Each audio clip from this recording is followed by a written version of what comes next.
আপনি যদি সোশ্যাল মিডিয়ায় নিজেকে টিকিয়ে রাখতে চান তাহলে আপনাকে আপনার স্কিল নিয়ে আরও বেশি কাজ করতে হবে।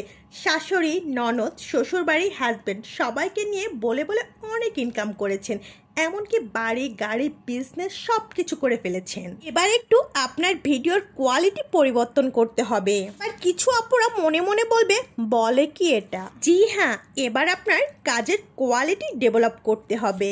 এতদিন যা করেছেন, ফেসবুক যেমন নিজেকে আপডেট করছে, ঠিক তেমনি আমরাও যদি আমাদের কোয়ালিটি সম্পূর্ণ ভিডিওর মাধ্যমে অডিয়েন্সকে না এঙ্গেজ করে রাখতে পারি তাহলে কোনোভাবে এই প্ল্যাটফর্মে টিকে থাকা পসিবল হবে না।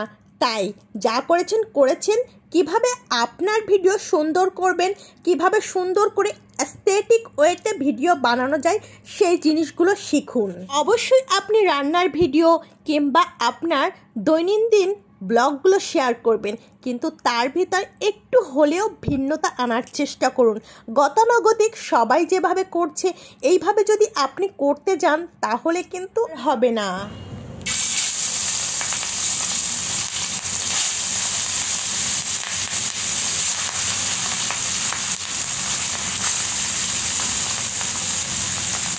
ভিডিও সৌন্দর্য বাড়ানোর জন্য কিভাবে বিভিন্ন অ্যাঙ্গেল থেকে সিনেম্যাটিক শট নেওয়া যায় সেগুলোও কিন্তু আপনার আয়ত্তে রাখতে হবে। এমনকি আপনার ভিডিওর প্রপার কালার গ্রেডিং অ্যাড করাও শিখতে হবে। কিন্তু একঘেয়েমি ভিডিও না দিয়ে রিলের সাথে ডেইলি ব্লগ এবং প্রপার রান্নার রেসিপিটাও আপনি কিন্তু অ্যাড করে নিতে পারেন।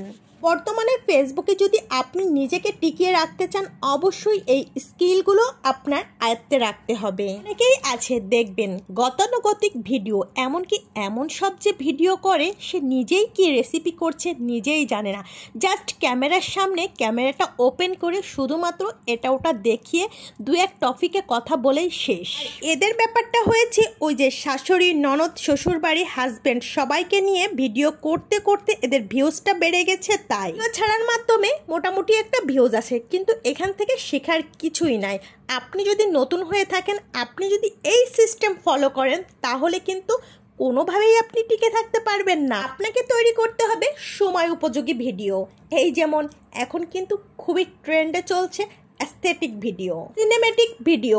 আপনি যদি নতুন হয়ে থাকেন আর এসব বিষয়ে যদি আপনি প্রপার দক্ষ হয়ে থাকেন তাহলেই কিন্তু আপনি এই প্ল্যাটফর্ম থেকে খুব দ্রুত সফল হতে পারবেন। কাজ করলে করার মতো করে করতে হবে। সফলতা খুব কঠিন, আবার কারোর কাছে সফলতা খুব সহজ। যারা সফলতা পেয়েছে তাদের কাছে যে জিজ্ঞেস করুন বলবে, আরে বেড়া, এই প্ল্যাটফর্মে সফল হওয়া কোনো ব্যাপার নাকি? যারা সফল হতে পারেনি তাদের কাছে যে জিজ্ঞেস করুন বলবে, আরে আপা কি যে কষ্ট করি, কোথায় সফলতা পান? ফেভারে থাকলে তো ভালো, আর ফেভারে না থাকলে কোনোভাবেই কাজ হয় না। বর্তমান সোশ্যাল মিডিয়ায় যে অবস্থা এ সম্পর্কে অনেক বিষয়ে আলোচনা করলাম, নতুনদের জন্য আই হোপ অনেক উপকারী হবে। ভিডিওটা যদি ভালো লেগে থাকে একটা শেয়ার করে দিবেন আর কমেন্টের মাধ্যমে আপনার মূল্যবান ওপিনিয়ন শেয়ার করবেন। কথা বলতে বলতে একেবারে লাস্ট পর্যায়ে চলে এসেছি। কথা হচ্ছে অন্য নেক্সট কোনো ভিডিওতে। Thanks for watching. আসসালামু আলাইকুম।